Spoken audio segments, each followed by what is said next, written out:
It is my intention in the course of these days to bring you something from the standpoint of spiritual science that can shed some light upon the great events of our time. This coming Sunday, therefore, it will also be my task to direct our attention toward certain themes which can cast light upon these events that so deeply move our hearts and souls at this present time.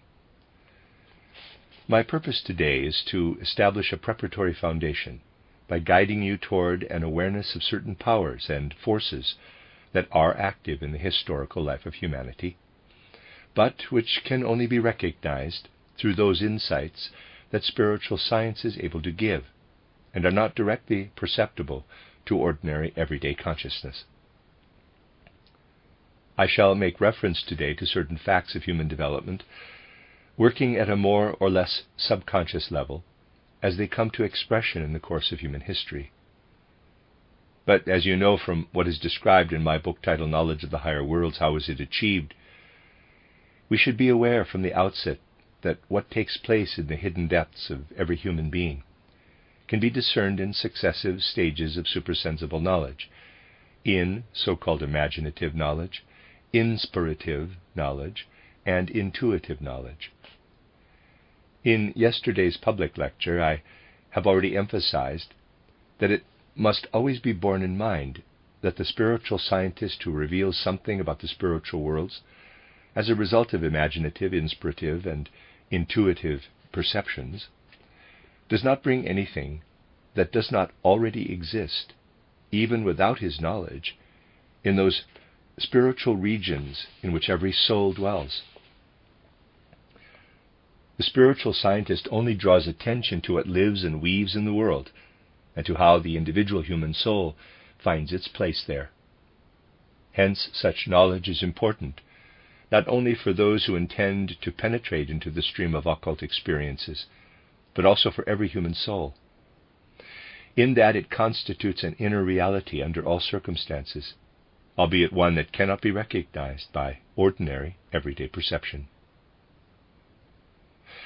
I should like to begin by mentioning a few facts about human nature that have arisen from imaginative perception. We observe on a daily basis an enigmatic process, enigmatic, that is, to ordinary science, that takes place in our life in rhythmic alternation, waking and sleeping. We are well familiar with the idea that in the waking state we belong to the physical earthly world, with our four bodily members, the physical body, the etheric body, the astral body, and the ego. We know that while we are asleep, thus from going to sleep until waking up, we are in the physical world only with our physical body and our etheric body, and that our astral body and ego have, as it were, withdrawn into the purely spiritual world. We can characterize what presents itself to the spiritual perception of the spirit researcher by saying that the spirit researcher sees what, for example, takes place whenever a person leaves his physical and etheric bodies on going to sleep and enters into the region of the higher world with his astral body and ego. The spirit researcher simply perceives what happens every time that someone goes to sleep. We can therefore say that the spirit researcher only observes what would present itself to every human soul if it could look down upon the world not in a dreaming state, but in the state of dreamless sleep, and thereby find among the things of the world its physical and etheric bodies as something existing outside the sleeping soul. Now, we should not imagine that from the standpoint of sleep we see our physical and etheric bodies, which we have left behind, in the same way that we perceive what surrounds us in the physical world with our physical eyes. In order to see what surrounds us in the way that we perceive it from waking up until going to sleep, we have to use our physical eyes, our physical sense organs. We do not use them when we are outside the physical and etheric bodies. If we were suddenly to become clairvoyant while we were asleep, we would not perceive anything of what we see while we are awake, as it is in our waking state. Moreover, we do not perceive our physical and etheric bodies in the way that we behold our physical form when we look at a mirror. It is totally wrong if one thinks that one perceives the physical and etheric bodies as if one's astral body and ego were bending over them. This is not the case. What presents itself to imaginative knowledge, and I really mean imaginative knowledge, is that everything that we are accustomed to seeing in the waking state ultimately disappears. It momentarily vanishes. Moreover, as we perceive our physical and etheric bodies, they appear to us not as they are in the waking state, but as though expanded into a world. They appear to us as connected with the whole of the earthly world. We behold them, we are aware that we are looking at our physical and etheric bodies, but we behold them in such a way that they initially, as it were, constitute for us the only world there is. Just as in our waking state we are surrounded by mountains, rivers, and clouds, sun and stars, and so on, and look upon them as our environment, so when we are outside our physical and etheric bodies and look upon our surroundings, we behold these physical and etheric bodies of ours as though extended into a world. We do not perceive anything else. We behold this as we otherwise look upon the various objects of our earth. We look upon our own bodily nature as upon a whole world. Remarkably, this world that we behold is such that when we fall asleep, we experience it as we experience the earth in spring, when, after it has been liberated from its winter mantle of snow, it brings forth green shoots, when it once more prepares itself for growth, when everything begins to sprout and germinate again. As when we fall asleep, we behold the physical and etheric bodies enlarged into a world, we see them in such a way that we experience them as a planet that is awakening in the spring. This continues throughout the state of sleep. The mighty pictures that appear to us in their extension as a planet prepare to pass over into summer, just as the earth prepares to pass into summer when spring comes to an end. This is how we experience sleep, if we live through it in the right way. While we are asleep, we reach the point that we feel that our physical and etheric bodies are bringing the process of budding and sprouting to the blossoming state, and indeed to the forming of fruit. Everywhere we find everything growing and flourishing.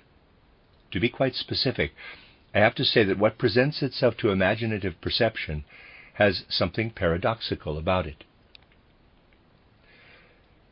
Whereas with our physical perception we survey the surface of the earth, and we are aware that what is growing there reaches upward from below, when we observe from outside what is going on with our body and compare this with the plant world, it is as though its roots were penetrating into our body from above, and its blossoms were growing into it. We therefore experience a world that is completely upside down, and fruits grow into us. We then discover that these fruits which penetrate into us are bringing to expression the strengthening that we are aware that sleep brings to us. Through this we know, and indeed what we behold thus in imagination are actual forces, that our physical and etheric bodies receive forces from the whole cosmos while we are in a state of sleep. We behold how forces that express themselves in the forming of plants growing forth from the world come from the cosmos. We see that the cosmos transmits a whole vegetation into our bodily nature. And we then acquire the sure knowledge that when we go to sleep we leave our body, because from waking up until falling asleep, our astral body and ego withdraw our physical and etheric bodies from the influences of the forces of the cosmos. By going out in this way, we free up our physical and etheric bodies for the influences of the whole cosmos, which sends these forces, whose nature is elemental rather than physical, into us, as expressed in the imaginations described. Thus every time we go to sleep, a connection is formed between the physical and etheric bodies and the whole cosmos. Whereas in the waking state we live in the physical world, during sleep our physical and etheric bodies live in what we call the elemental world, the world of pure forces that is represented in the imaginations that have been described. And where are we ourselves with our ego and astral body? This has been frequently described, and it has also been recounted in several of my books. With our ego and astral body, we are in the world that has been referred to as the world of the higher hierarchies among the beings we call angeloi, archangeloi, archai, and so forth. The ego and astral body immerse themselves in these beings and their world. Just as during our waking state, we know of the beings of the animal world, the plant world, and the mineral world, and, as it were, preside over this world as human beings by taking them into our thoughts, so are we received as thoughts by the beings of the higher hierarchies. Just as we think nature, so do the beings of the higher hierarchies think us. Hence, to be precise, it is not correct to say that when we leave the physical body, we bear the world in our thoughts. A more correct way of describing our experience is to say that we are being thought by the world of the higher hierarchies. As a thought would experience itself during waking life if it had consciousness, so would we have to experience ourselves as the thoughts of higher beings when we are outside our physical body. And how is the moment of waking up experienced by our imaginative knowledge? As we gradually approach the moment of waking up, we do indeed experience it, and we can again compare the imagination with outward nature as the arrival of winter, with its destructive and paralyzing effect on the budding and sprouting life of summer. And just as winter brings frost and cold over the earth and destroys the glory of summer, so do we immerse ourselves into our physical and etheric bodies. In the same way that winter brings the destruction of the glories of summer, so as we wake up do we bring the destruction of the forces that entered into our physical and etheric bodies from the elemental world of the cosmos, as a vegetative growth, or from the animal world. And while we are awake, our presence in our physical and etheric bodies brings them into a state comparable to the conditions in which the cosmos places the earth when it is winter. We spread winter over our own physical and etheric being when we enter into it. You also see from this that what is often used as a comparison derived from physical circumstances is not applicable to a spiritual perception. To be sure, people have the feeling that they are connected with the whole cosmos, and that in a certain sense what they experience is a microcosmic reflection of the macrocosm. But when they actually want to compare something in their microcosmic lives with the life of the macrocosm, they like to say that waking up is like the arrival of spring into our life. Waking life is like summer. And autumn is the fatigue that descends on us in the evening. Sleep is like winter. The reality is the exact opposite. Summer is the life of sleep.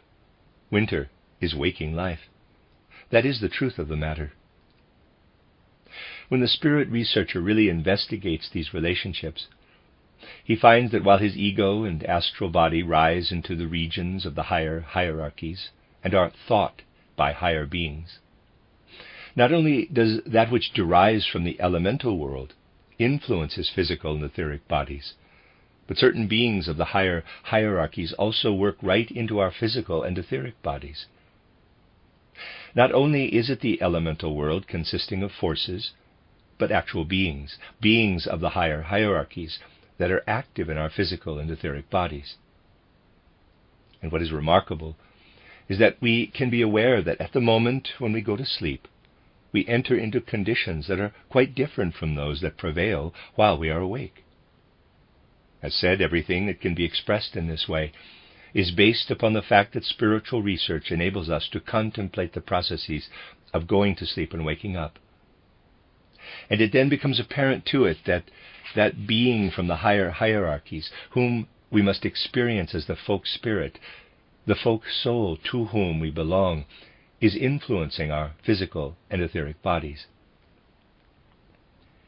When a person wakes up, he not only dives down into his physical and etheric bodies, but also into the processes that take place in his physical and etheric bodies as a result of what his folk spirit brings about.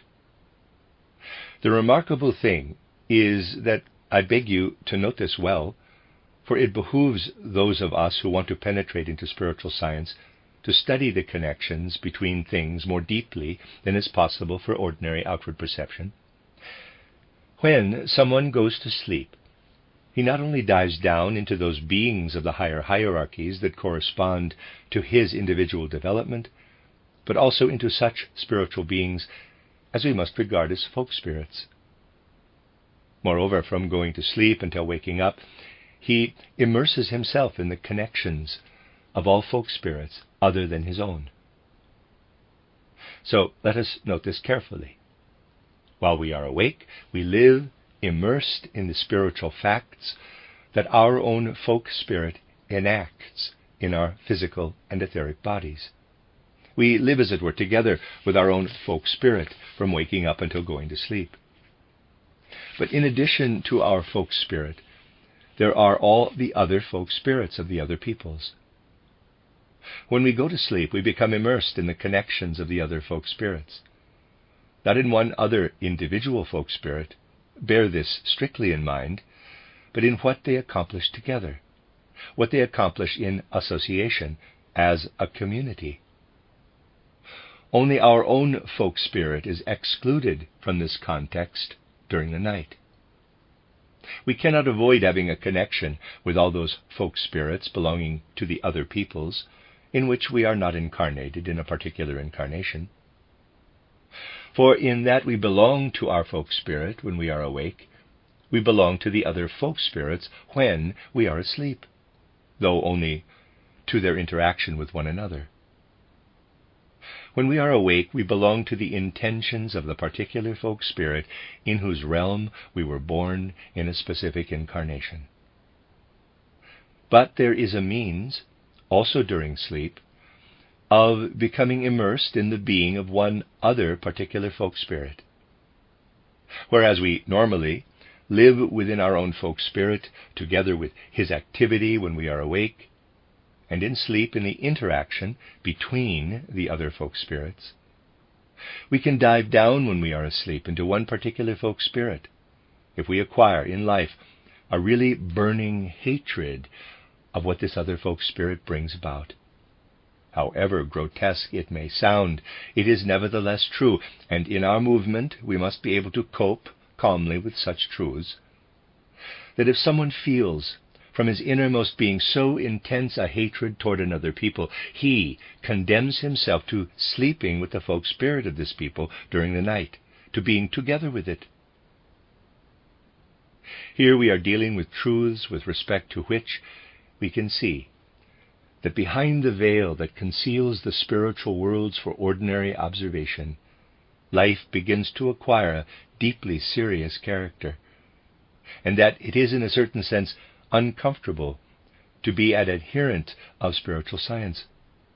For spiritual science begins to approach with a considerable degree of seriousness certain matters from points of view that people find uncomfortable, and from which we are mercifully spared through the fact that life in the ordinary sense does not reveal them to us.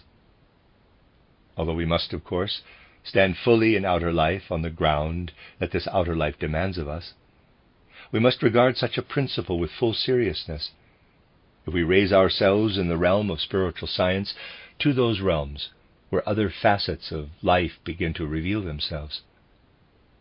In the book titled Knowledge of the Higher Worlds, it is stated that in the moment when one rises into the spiritual world, and every human being is in the spiritual world, it is only a question of acquiring knowledge of what is always there, that comfortable unity of human nature in which we live in the physical world ceases to exist. Divisions arise within it.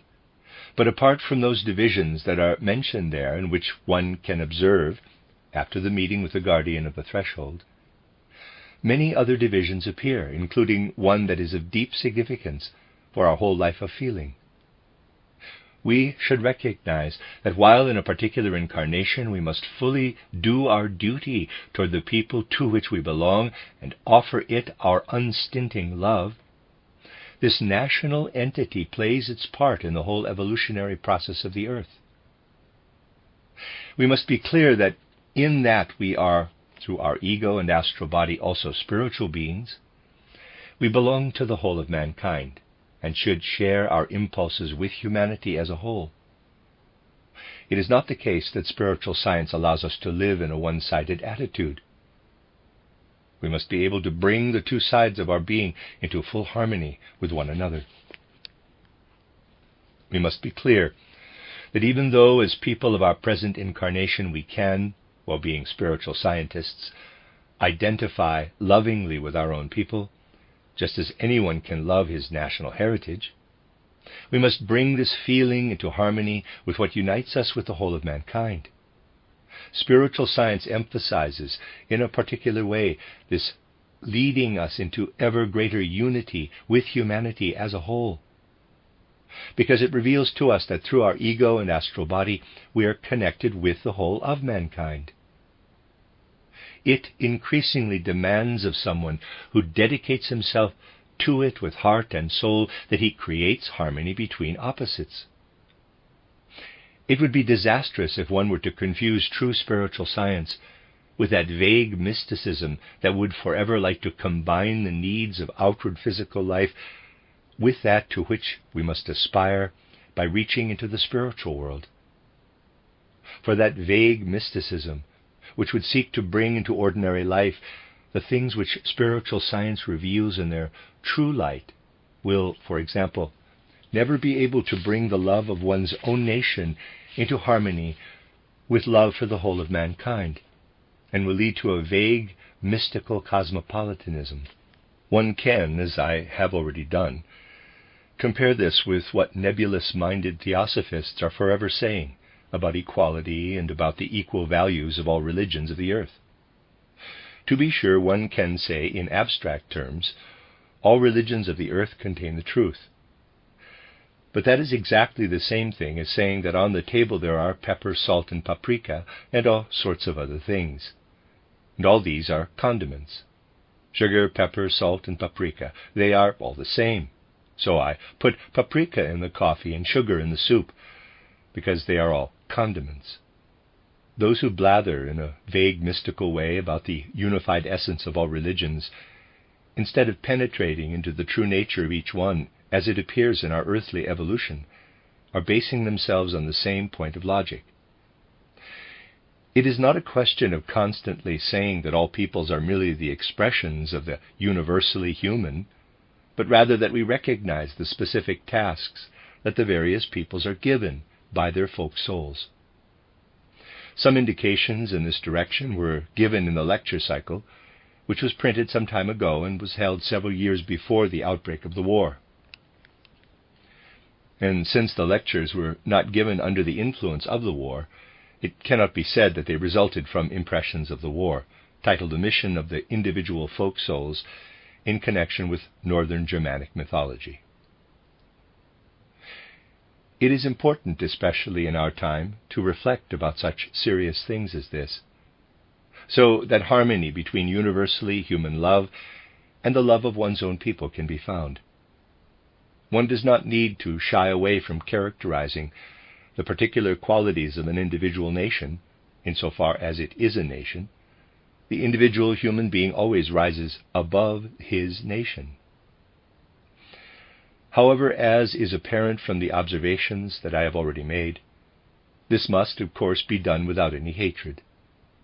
Just as little as one recognizes the true nature of individual plants, if one hates the plant, and describes the hatred that one feels, so is one unable to recognize the qualities of a nation, if one describes what one hates about this people, or if one incorporates in one's description what comes out of feelings of hatred.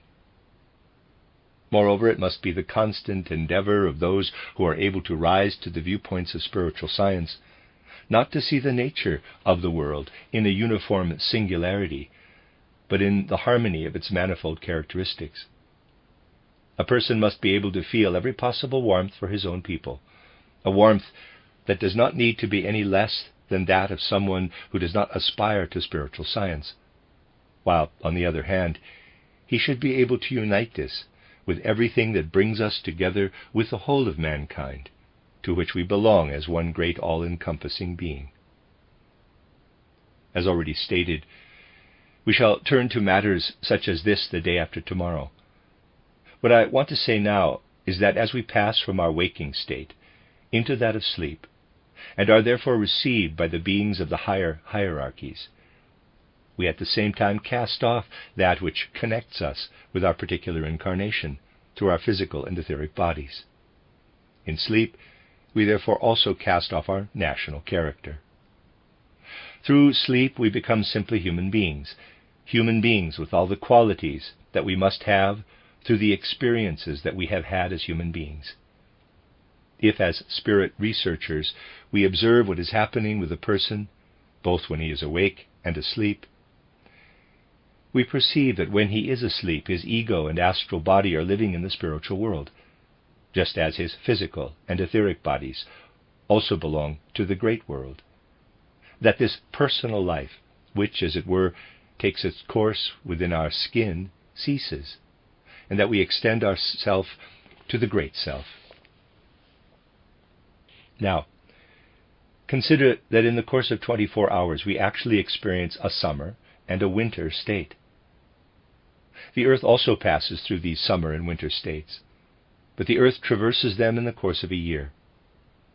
Why does the earth pass through these states over a year?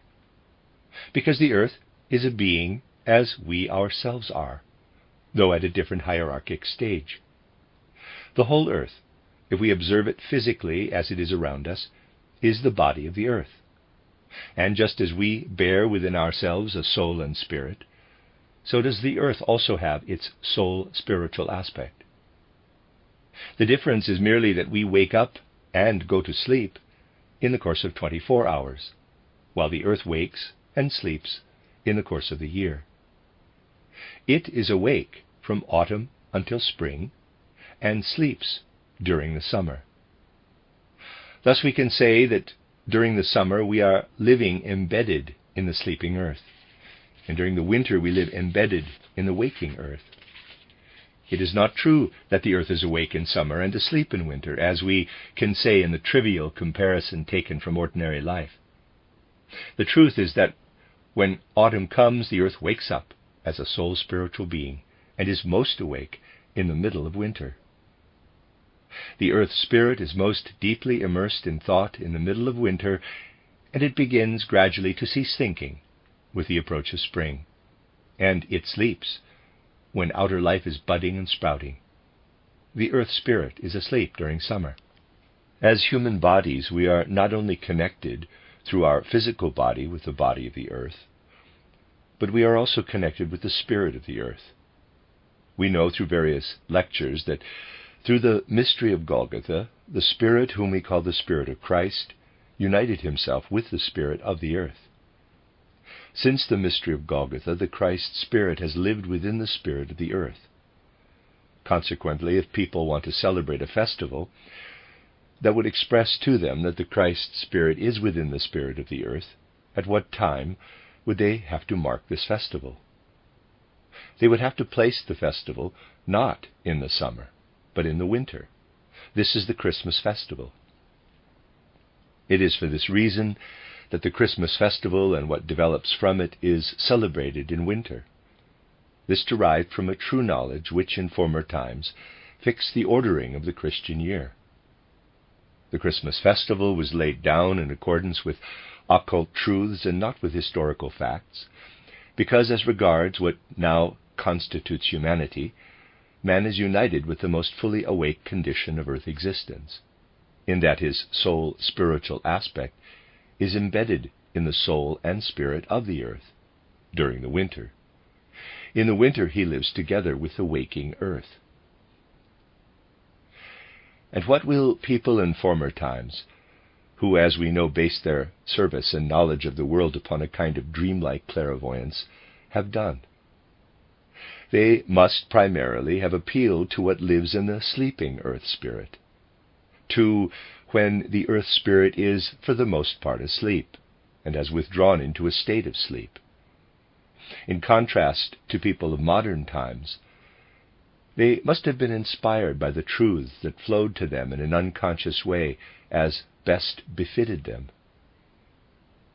Among the peoples whose cults and knowledge were drawn from a more sleeping, dreaming state, we therefore find in the middle of summer the St. John's festival, the summer festival, in contrast to the Christmas festival, which is suited to a more modern humanity. What has been continued outwardly, and what our materialistic age no longer understands, has its deep foundation in a spiritual reality. Now we live in an age when people must again begin to think and feel in a completely different way from what was the case in the former period. This former period had the task of making the realm of materialistic thinking and feeling accessible to human beings.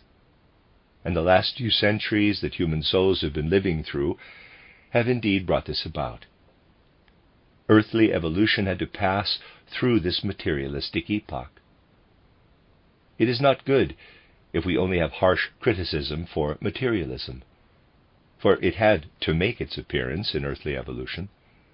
But now we are living in a time when materialism must be overcome, when spiritual perception must come once more to human souls. This is the more or less clear and indistinct feeling of all those who feel drawn in their own soul to our spiritual scientific endeavors, to our spiritual scientific world conception. That they feel that now is the time when the spiritual world, which had formerly to be perceived in a dreamlike way, must be grasped consciously. Spiritual science exists for this very purpose.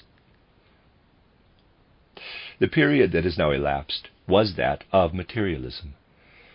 And because humanity had to immerse itself in materialism, the strong impulse that leads it up again had to be active quite specifically through the age of materialism. This is the Christ impulse. When the Christ impulse entered into earthly evolution, the preparation also began.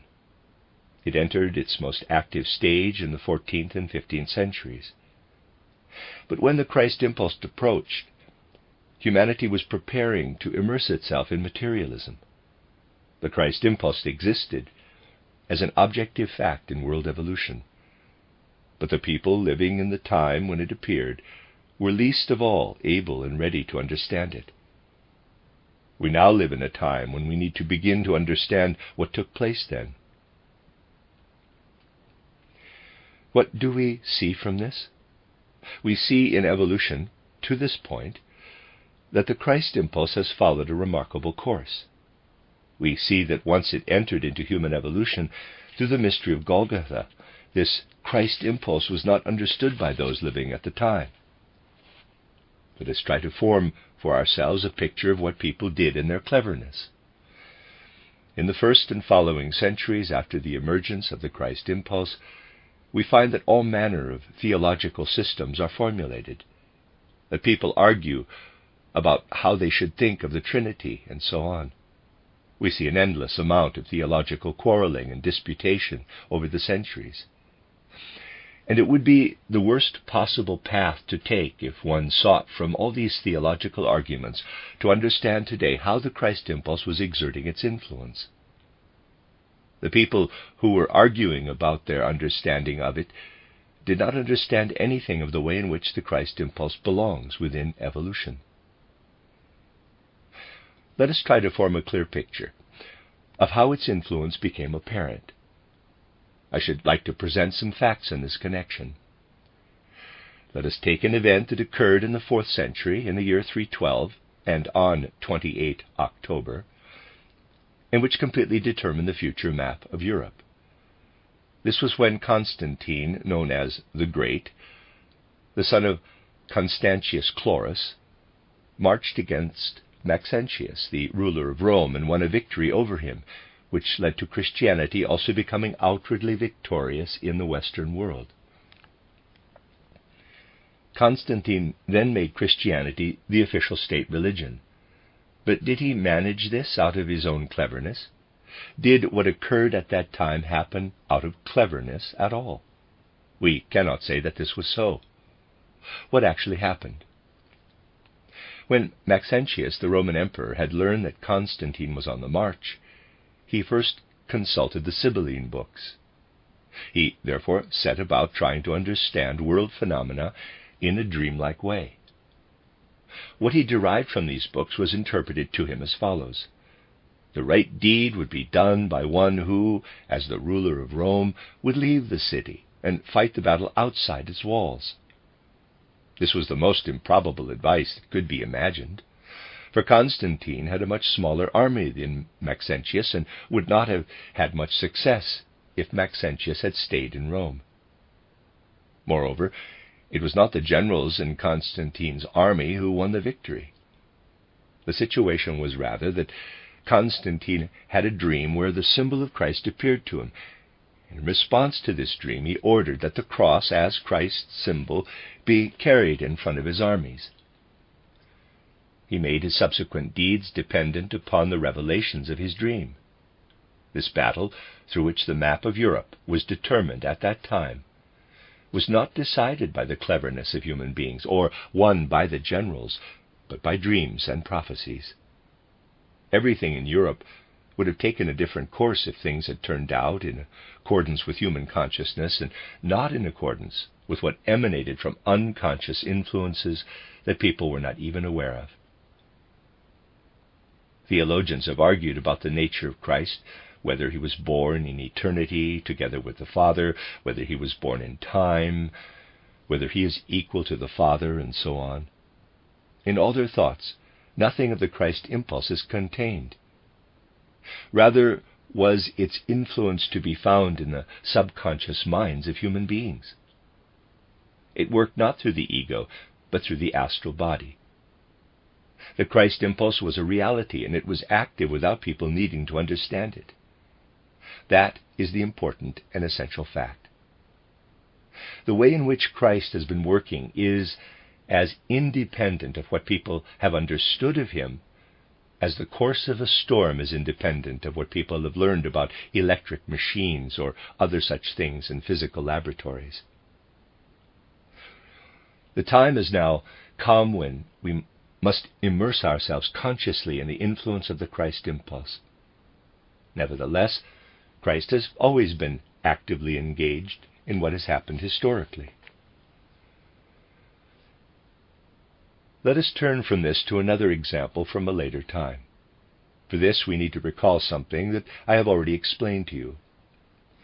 As regards the time associated with the coming of materialism, it is important to know that if people want to focus their attention upon the spiritual world, it is best to do this in the winter. For this reason, it was always considered that those whose natures are especially gifted for this are endowed with inspirations from the spiritual world during the midwinter nights that have been referred to. Everywhere in folk legends and sagas, it is related how particularly gifted people who do not undergo initiation but are inspired through their own nature, through elemental forces working within them, are inspired during the nights between Christmas Eve and Three Kings' Day, during the 13 winter nights. There is a very beautiful legend that was discovered in Norway not long ago, the legend of Olaf Astason, who goes to church on Christmas Eve and begins to sleep. He sleeps until 6 January, and when he awakes, he is able to tell in imaginations of what has taken place in the soul world and in the spirit land, as we call it. He expresses this in pictures, but he has experienced it during these 13 nights. Such legends can be found everywhere. They are not really what people think of as legends today, but there have always been gifted people who have experienced a kind of nature initiation through elemental forces working within them, which someone who faithfully follows the indications of the path of initiation can also experience through his own will. Thus we can say, during the age of materialism, there have always been people who, when the spirit of the earth is most awake in the middle of winter, have been able to unite themselves with the spirit of the earth and receive inspirations. This was also the time when the Christ impulse, that had united itself with the earth, could not work through human consciousness. We should think of especially gifted souls who were receptive to the spiritual world. It turned out that such souls receive the impulses for what they have to accomplish from out of the spiritual world precisely in these 13 nights before the 6th of January. This had to occur. And it could be seen again and again in both insignificant and significant examples that there have been people in the course of history who were spiritually so endowed that when the right moment arrived for them, as they were living through those 13 nights in winter, the spiritual impulse, and in this time especially the Christ impulse, entered into them. During the time of materialism, natural initiations that therefore took place without conscious human activity, have always been most easily enacted during these 13 nights.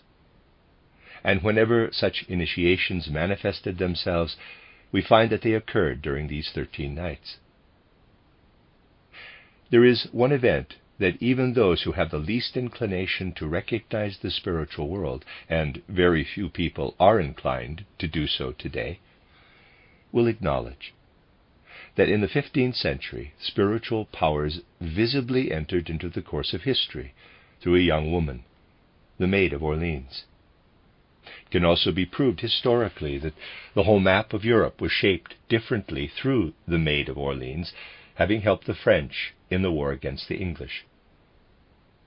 Anyone who reflects about this can conclude that everything would have turned out differently in accordance with human intentions if the shepherd girl had not intervened. And in this shepherd girl, forces from the spiritual world. The Maid of Orleans was merely the instrument for what was brought about at that time. The influence that was working through her was the Christ impulse. However, there must have been a natural initiation for this, and this natural initiation would have best taken place in the 13 nights prior to the 6th of January. The Maid of Orleans must therefore have entered, at some point, into a kind of sleep condition during the time between 24 December and 6 January, when she would have been particularly receptive to the spiritual influence which can be present at this time. It would therefore be presupposed that the Maid of Orleans would have experienced the time from 24 December until 6 January in a not fully conscious state, and had thereby received the Christ impulse. Well, the Maid of Orleans did experience this state of being in a very marked way. It cannot be experienced more strikingly that if one is in that sleeping condition that one is in before one's birth, in the final period that one spends as a child before birth in the body of one's mother. Outer consciousness is of course not capable of apprehending anything then, for it is a state of sleep. And when it is the end of the time in the mother's body, this is the most well-developed state of interuterine sleep. Now the Maid of Orleans was born on 6 January. This is the great mystery of the Maid of Orleans, that she experienced a nature initiation in the 13 days preceding her birth. It therefore happened that on that 6th of January, when the Maid of Orleans was born, particularly sensitive people eagerly came together in the village and said that something special must have happened. They felt that something special had come into the village. The Maid of Orleans had been born, and she had undergone a natural initiation in that condition of sleep that was so significant to her, which she experienced in the last period before birth in her mother's body. This shows us that behind the threshold of what is accessible to human consciousness, spiritual beings are indeed at work beneath the threshold of this consciousness. We see from this something of the significance of a history but reckons only with what is given in documents and outer sources of information. The gods follow the course of history in a different way. They work through other means and on other paths. They place a Maid of Orleans into existence, who, through her special karma, is suited for this incarnation, where she is able to receive the Christ impulse and to work with it. At the appropriate time, the gods let this Christ impulse flow into human evolution. Of course, both conditions had to be fulfilled for this. The special individual karma of the Maid of Orleans was an essential factor. Not every child who was born on 6 January could accomplish what she did. Thus we can indeed say that the Christ impulse has here been working in human beings through those forces that did not come to consciousness in them. Only today are we living in a time when we must consciously receive what for centuries sought to enter history by ways other than the conscious one. I wanted to arouse within you a feeling of how subconscious forces manifest themselves in a tangible way, and how the kind of history that can be studied through documents and outward information has something superficial about it. It is good if, especially in our time, we can embrace such a study. For we can see that on the one hand, great, mighty, and heroic events are taking place interspersed with sacrificial deeds. But we see that the magnitude of what is happening in our time is accompanied by the consequences of the most extreme materialism, with the result that there is an attempt to explain everything that takes place in our time from purely outward circumstances. This comes to expression in that one nation ascribes the blame for present events to another nation, therefore seeking to judge everything in an external way by finding someone else at fault for what is happening. But the reasons for what is happening in our time lie deeply in subconscious events. We shall speak about this the day after tomorrow. Our time has a quite particular potential, also through all the blood that is being shed, to be able to alert human beings to spiritual impulses of knowledge. When peace is eventually restored to the countries currently at war with one another, people will make the discovery that wars on so mighty a scale in world history cannot be explained from outward causes. They will discover that they are unable to explain this. Today, people, especially the clever ones, are still saying that it is not appropriate to speak about everything that has caused this war. Let history give its own verdict.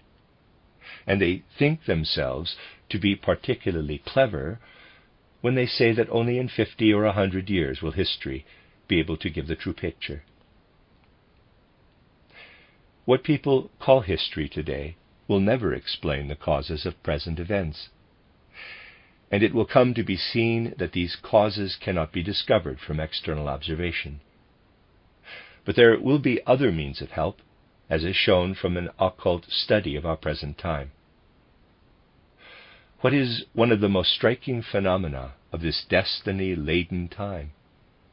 It is, without doubt, that so many people are crossing the threshold of death when they are still young. We know what happens with a person when he passes through the gate of death.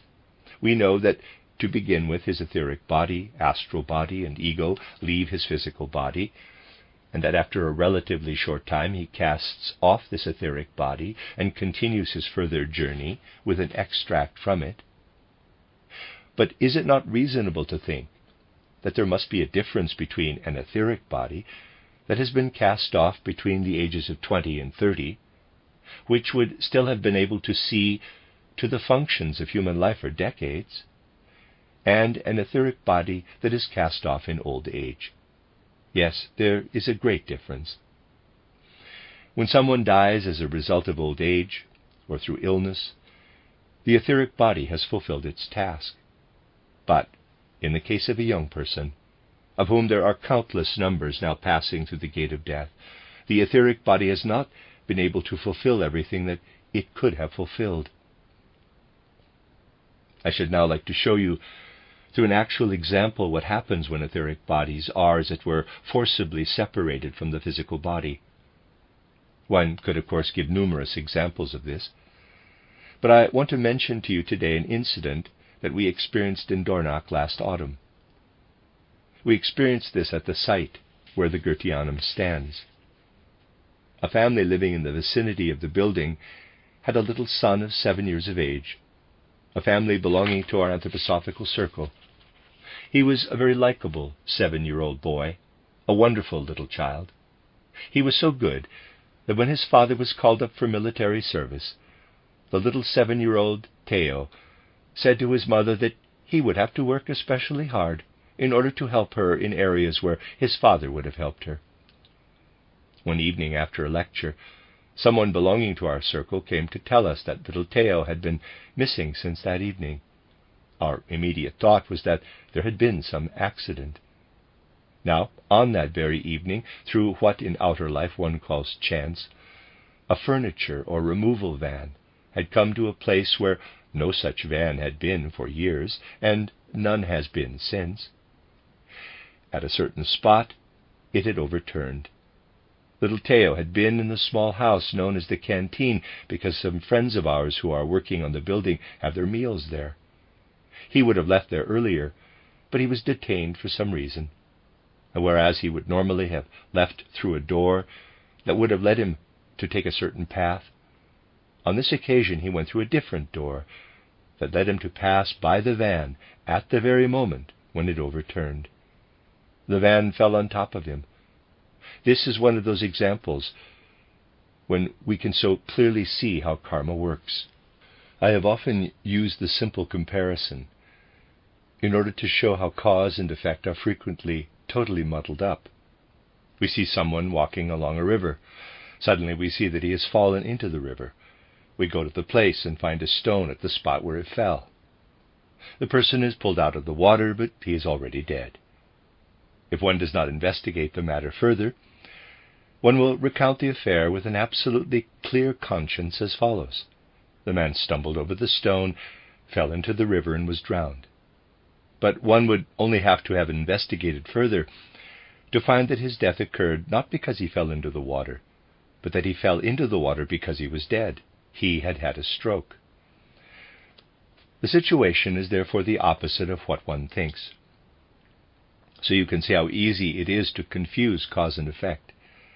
It happens all the time in ordinary science that causes and effects are muddled up. In the present case, it does, of course, become apparent that Theo was the cause of what happened. He was the reason that the van drove past at this time. He guided it to fall on top of him. One has to keep this in mind as the solution to the mystery. But there was more to it than this. Here we have a child who dies as the result of an accident in the earliest flowering of his youth.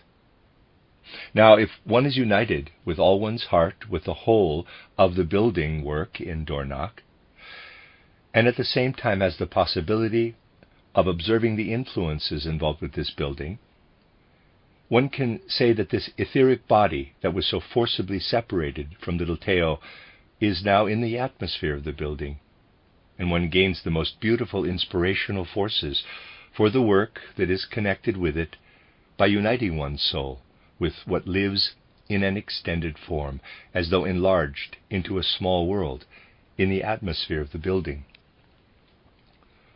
And I shall never hesitate unreservedly to admit that there is much of what I was able to discover at that time about our building that I owe to the fact that I directed the attention of my own soul to the etheric body of little Theo that was active in the atmosphere of the building. This is how the connections in the world are made. The essential individuality of this human being goes further on its way, but the etheric body that could have supported a human life for many decades remains behind. Now, just think of the number of unspent etheric bodies that hover in the atmosphere above us, and above those who will also live after us. Those etheric bodies that have remained behind derive from those who have passed through the gate of death in early life in the course of our grievous and fateful time. We are not speaking of the paths that the individualities are following. We are speaking of a special spiritual atmosphere that is created by these etheric bodies that have remained behind. The human beings here on earth will live in this atmosphere. They will be immersed in a spiritual atmosphere, which will be filled by these etheric bodies that have sacrificed their life forces specifically in order that in the present time mankind can take a step forward as a result of these events. But it will be necessary that one senses what these etheric bodies, which will be the best inspirers of future humanity, indeed want. A beautiful time of spirituality will be able to awaken if people bring understanding, an inner understanding of the heart, for what these etheric bodies will want to say to them. All these etheric bodies will help toward the spiritual upsurge of the future. For this reason, it is so important that there are souls that will be able to feel what is coming into the atmosphere of the future through these etheric bodies.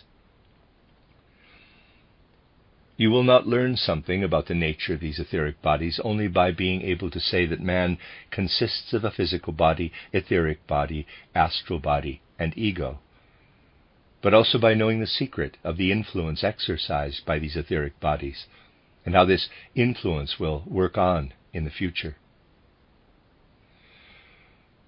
Those who already have an inclination toward the ideas of spiritual science will have prepared themselves for being receptive to what these etheric bodies want to say.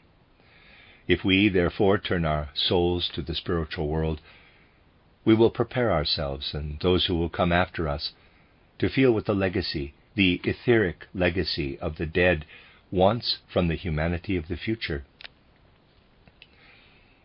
If human souls will be so stirred by spiritual science that they are able to direct their spiritual awareness toward the spiritual worlds, something great and mighty will surely spring forth as an influential power from the blood, courage, suffering, and sacrifice. I should therefore like, at the end of today's lecture, to summarize in a few words what can now ensoul and enliven us when we focus our minds upon the great destiny-laden events of our time. Quote, "From the courage of the fighters, from the blood on fields of battle, from the grief of the bereaved, from the people's sacrifice, there will ripen fruit of spirit, if souls will turn in consciousness toward the realm of spirit."